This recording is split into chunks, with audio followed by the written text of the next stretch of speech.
You guys have to go see this movie. What is going on, everybody? Jake, aka the Meta Geek here, and you're probably like, whoa, this channel's been rebranded. Yes, it was the Nerd Syndicate. Now, I had to make sure that my first video coming back as the Meta Geek was going to be about Spider-Man No Way Home. It was definitely one of my most anticipated movies of this year, and of course, Spider-Man being my all-time favorite superhero and basically shaping my life growing up, probably like much of the other people that went and watched this movie. It was definitely something that I made sure that my first video back had to be talking about this. You'll notice in the first half it will say non-spoiler behind me, so you do not have to worry about getting spoiled. If you have not gone and seen this movie yet, hopefully you are seeing it soon, but we will be talking about spoilers. It will change behind me and it will go into spoilers, and we got a lot to talk about, especially with the future of Spider-Man on the line. So with this movie, I gotta say, I have been a really big critic of the MCU Spider-Man movies. This movie shut me up real quick. All of the problems that I had with Tom Holland's Spider-Man were fixed in this movie. And I think a lot of that might have to do with what the future of the Spider-Man character might be. But this movie feels like a love letter to fans, and that's one thing that I definitely want to put out here, is that it's not a perfect movie. I'm not going to go out on a limb and say this is the best Spider-Man movie. It is by far the second best Spider-Man movie out of all of the movies that have ever been made. And if you just want to go based on the MCU, this is a top tier MCU movie and is definitely the best of the Homecoming trilogy. So definitely it's worth your watch just in that.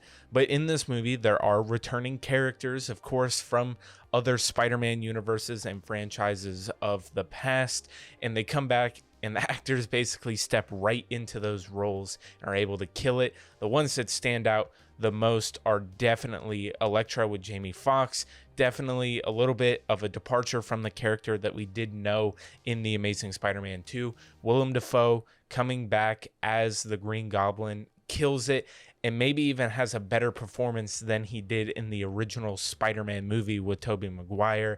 And of course, Alfred Molina as Doc Ock is killing it as always.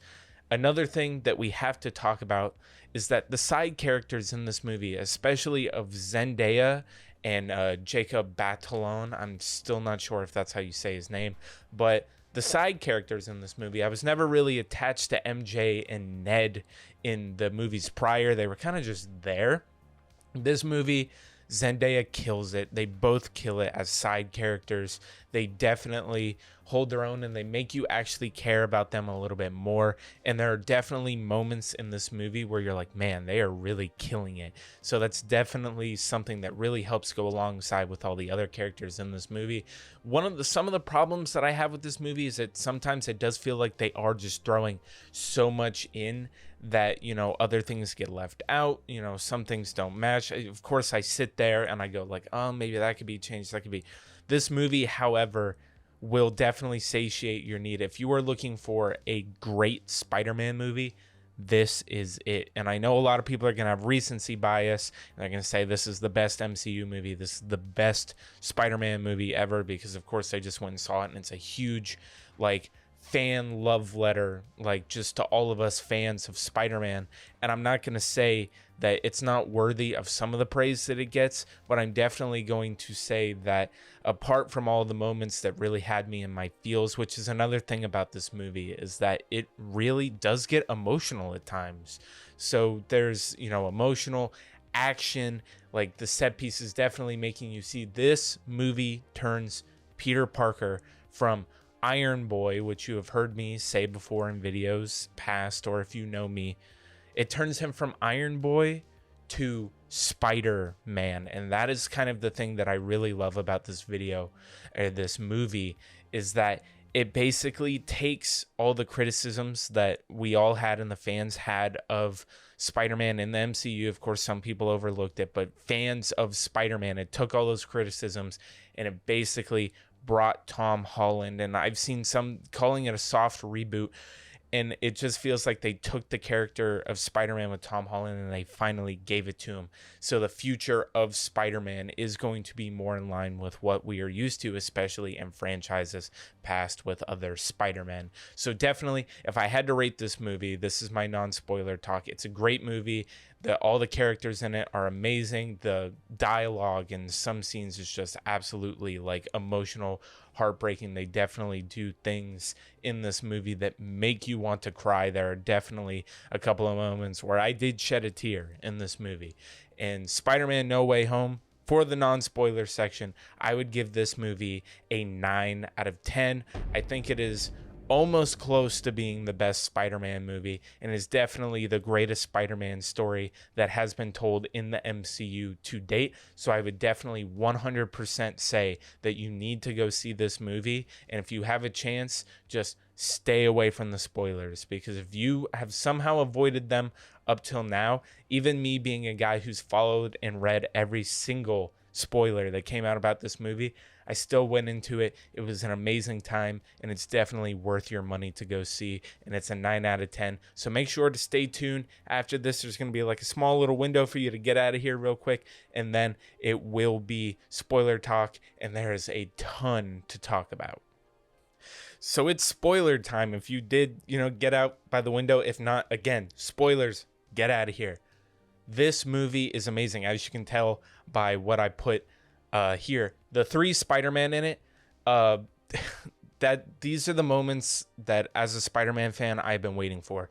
I have never seen a pop, especially one of the things that I didn't understand is everybody popped to see Andrew Garfield when he popped into the movie and actually came in. I was kind of just like, wow, of course we all like those movies, those Amazing Spider-Man movies. I did watch them back recently. Of course, I watched every single Spider-Man movie leading up to this one because I knew of all these characters that were going to be in it. But I watched all of them. I didn't actually hate those movies at all. I think that probably one of the best things in that movie is actually Andrew Garfield himself. I feel like with those movies, it's the movie's problems. It's not like Andrew Garfield didn't put in a good performance with them. So definitely, seeing the pop for Andrew Garfield, I'm so glad that a lot of other people have the same opinion that I did, especially they were excited to see Andrew Garfield back.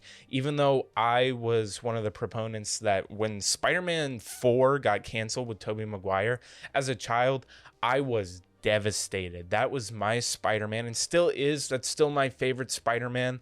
I'm definitely going to be working on my series here soon of doing what I've always wanted to do and doing a film analysis of each one and go in depth for every Spider-Man movie, Toby Maguire, Andrew Garfield, and Tom Holland, especially with this one. I cannot wait to do it. It feels like they plucked the characters right out of the universes that they came from and didn't miss a beat. Each Spider-Man had their same exact emotions, the way they hold themselves. It was like they were picked right out of the universes that we remember.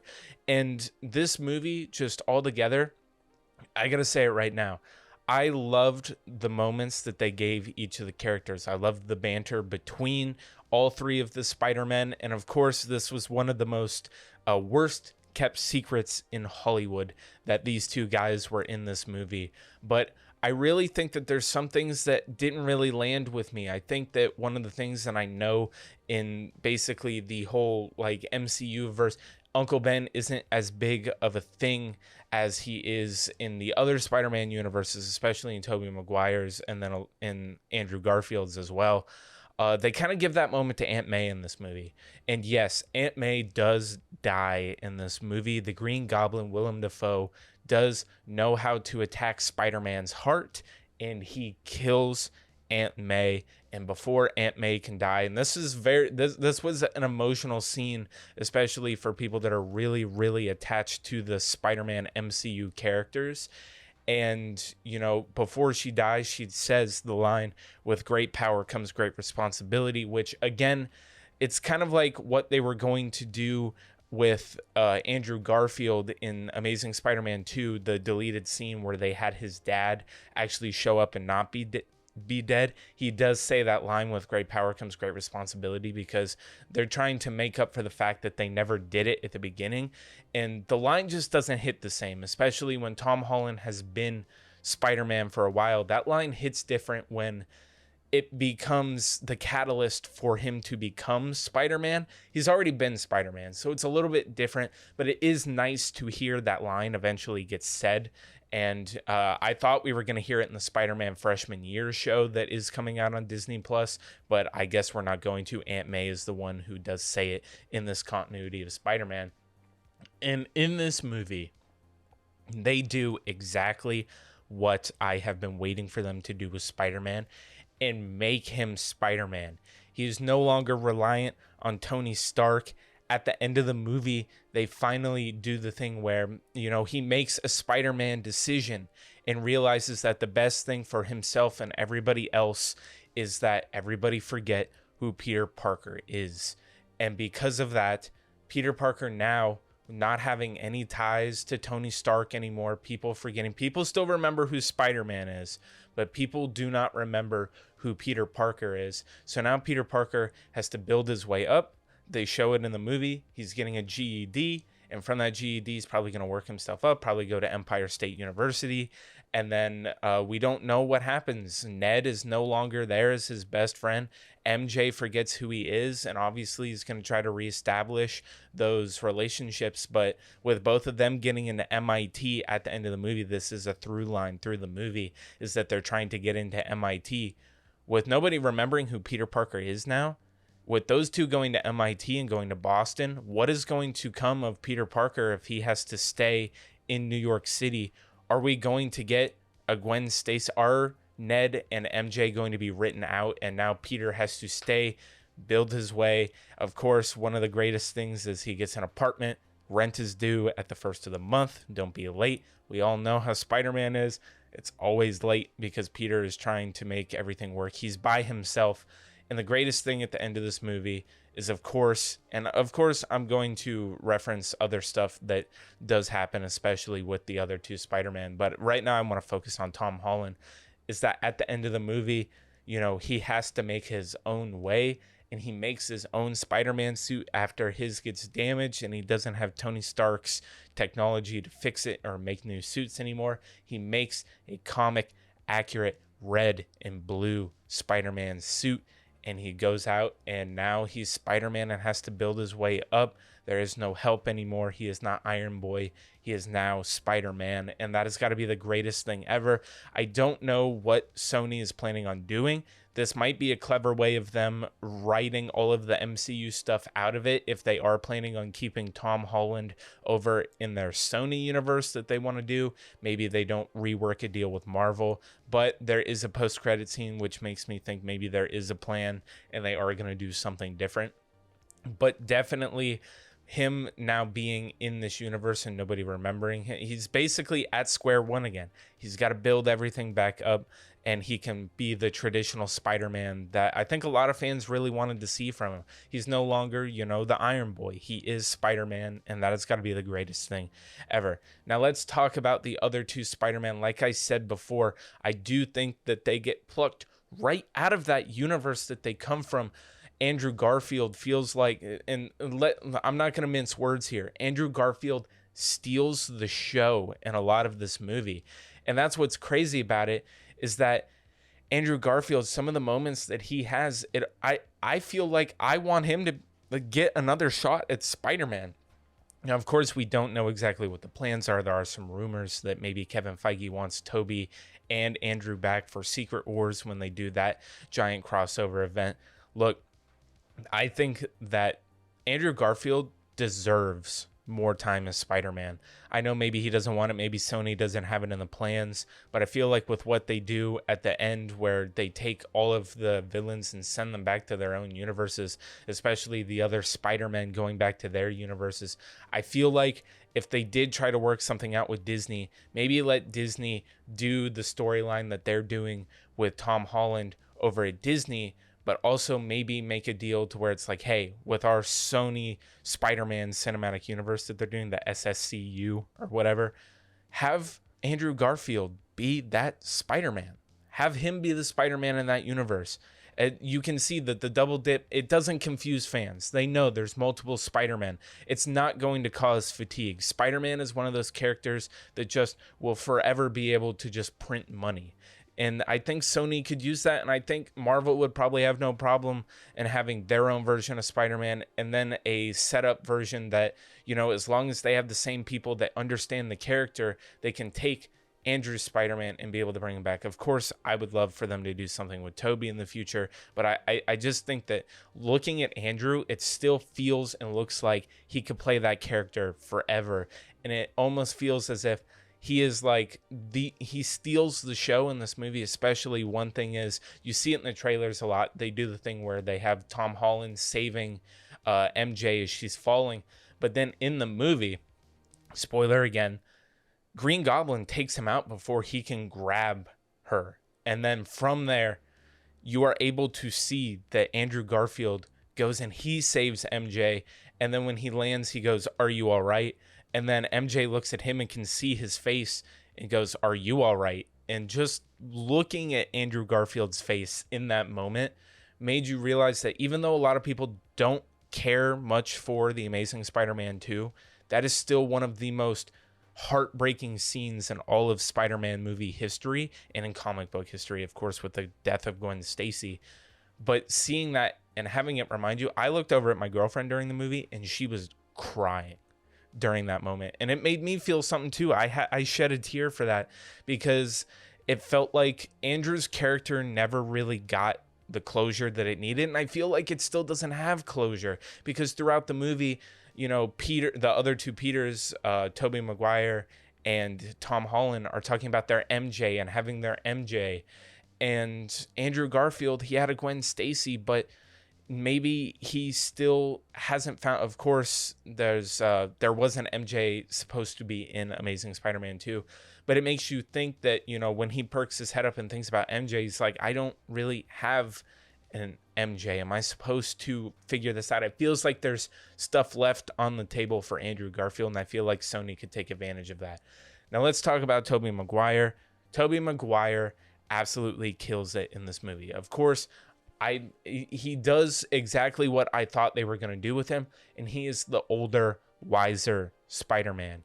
Of course, they have a lot of fun. There's definitely a lot of funny moments in this movie that reference back to things in the other series that if you're a familiar fan with them and watch them as much as some of us do, you will understand them, especially even from the villains themselves. So yeah, there's just funny banter between, especially with Toby Mcguire having organic webs that shoot out of his wrist instead of the other two Spider-Man who have web shooters. That's definitely a reoccurring joke that comes throughout the movie that is definitely hilarious. But having Toby Mcguire there as one of the greatest things is right after Aunt May dies, they do bring the two Spider-Man there to talk to Tom Holland to help him get through it. And while Andrew Garfield brings up the death of Gwen Stacy, one of the things that hits home is when Toby Mcguire is sitting there and he's talking about how the man who killed Uncle Ben, he thought he wanted revenge, but it really did not do what he thought it would do when he died. And that's crazy, because Tom Holland's sitting there, and of course one of the first lines that comes out of him is, "Don't tell me you know how I feel," when in reality us fans know that those two Spider-Man know exactly how Tom Holland feels. And then of course, you know, Tobey Maguire, he's just the mentor figure throughout the movie, and there's multiple moments where he is teaching Tom Holland basically what it is in the life lessons that are meant to, you know, be learned, that if you are Spider-Man, these are the lessons that you will learn. And one of the greatest things is when Tom Holland, in that same moment where they're talking about Aunt May passing away and Uncle Ben, is that he says, you know, before she died, she told me with great power. And then Tobey Maguire goes, comes great responsibility. And they just have that connection, like they know. And this movie's just got all the emotional moments in it. Being a huge Spider-Man fan as I am, it was definitely one of those things that I will watch this movie again in theaters. I will own it 4K, Blu-ray, Ultra HD. I will watch it over and over again. It will be a staple in my Spider-Man watch-a-thons that I do. And I love it, and I would love to see more. of these characters, these other Spider-Man. Of course, I would love for Sony to kind of take a DC approach and have, you know, Batman. They're doing a Batman and the Flash movie, but they're also doing a Batman movie with Robert Pattinson. I think that Spider-Man is one of those characters that you could do that same thing and Sony could just print money and us fans would be able to get what we want with multiple Spider-Man. And now with Tom Holland being a Spider-Man that we're looking forward to being able to see how he goes, but also having another Spider-Man in another universe taking on villains that Sony is making all these movies with Morbius and Venom and Kraven the Hunter being in the works. Like, they could have two Spider-Man at the same time printing money. The MCU has control of one, of course, Sony also with them, but then also Sony has their own Spider-Man that they're doing. I think it just prints money. Definitely go watch Spider-Man No Way Home. It definitely sets up the future of the MCU, and you're definitely going to want to stay for those post-credit scenes because there are two. So if you, for some reason, watch this and you don't know that there are two post-credit scenes, stay for both of them. The last one is a trailer for Doctor Strange 2. You're going to want to watch that. And then, of course, the first one kind of is what we're going to talk about right now.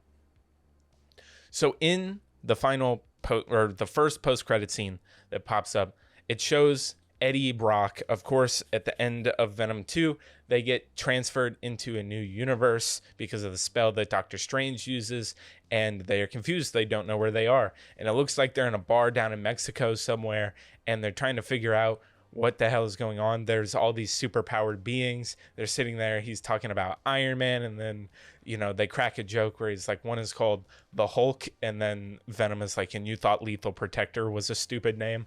And it's this funny thing. He's sitting in a bar trying to figure out what is going on. And aliens, he says aliens don't like power stones in reference to Thanos. They like eating people's brains because that's what Venom does.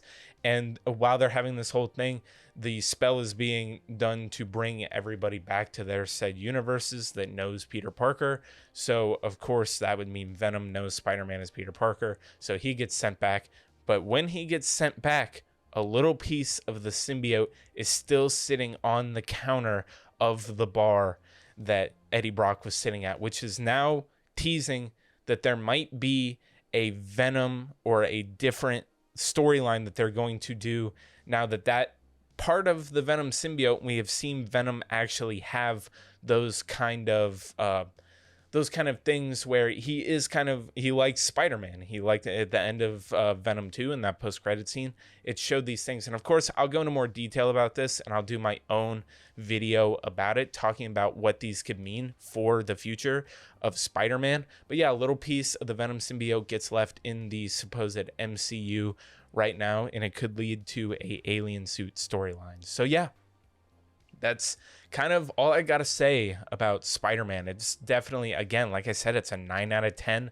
I think that this movie is amazing. It's a love letter to fans, and I'm definitely looking forward to actually going and watching it multiple times because this movie deserves it. If you're a Spider-Man fan and you've been one for about as long as I have, then you definitely are going to feel amazing when you leave this movie. There's going to be things that touch your heart. There's going to be amazing character moments. And of course, I do look forward to seeing some of these characters in the future. So again, if this is your first time watching a Meta Geek video, make sure to subscribe. I always love it. The Meta Army, you gotta love it. I'm going to be dropping videos more and more frequently. One of my goals for 2022 is to get this channel and build a community of all nerds. Of course, we don't just talk about Marvel, talk about DC, talk about Star Wars, talk about Harry Potter. Of course, Secrets of Dumbledore, that trailer just dropped, so we will be talking about that. And the 20th anniversary for Hogwarts does come out as well, so we will be talking about everything. Make sure to subscribe. Make sure to leave down a comment. If you already saw Spider-Man No Way Home,